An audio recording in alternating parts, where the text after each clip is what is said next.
جی میں نے دیکھا ہے کہ سعودی لوگ جو ہیں لکڑی کا دھواں لیتے ہیں، ٹھیک ہے، یہ تو بخار ہے، عود کا بھی ہوتا ہے اور کئی بوٹیاں ہیں جن کا ہوتا ہے، اور یہ تو حضور کے زمانے سے چلا آ رہا ہے اور یہ بڑی اچھی چیز ہے اور یہ کافی دیر تک کپڑوں میں رہتی ہے۔ برتھ ڈے کی دعوت ملے تو جانا چاہیے، بالکل نہیں جانا چاہیے، تو انگریزوں کی رسم ہے، اس کا دین اسلام سے کیا تعلق ہے؟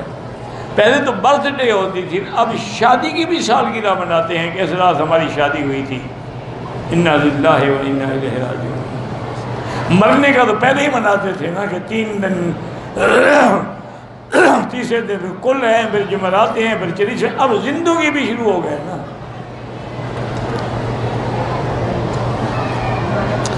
بد نظری کا کوئی علاج، اصل علاج تو وہی ہے جو قرآن میں ہے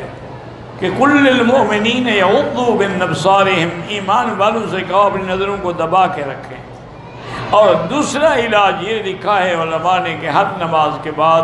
7 دفعہ لا حول ولا قوت الا باللہ العلی العظیم اسی نیت سے پڑھا کریں کہ اللہ مجھے بد نظری کی آفت سے بچائے۔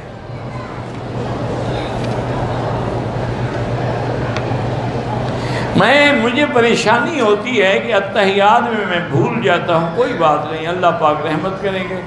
یہ بھی ایک شیطانی وسوسہ ہے، کوئی نہیں بھولتے، آپ بھولتے پھر آپ نماز بھی نہ پڑھتے نا۔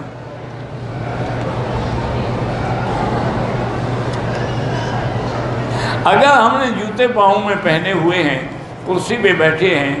اور کرسی پہ بیٹھے ہوئے ہم قرآن پڑھ رہے ہیں تو کوئی حل نہیں، کچھ نہ کہو یار بچہ چھوڑ دو اس کو، کر دو اس کو، اس کے حال میں چھوڑ دو،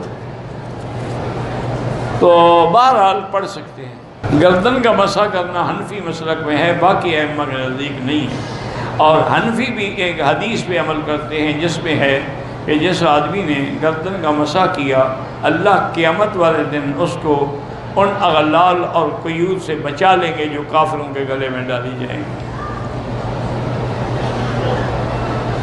طواف کے دوران میں اپنی زبان میں بھی دعا مانگ سکتے ہیں، بالکل مانگ سکتے ہیں۔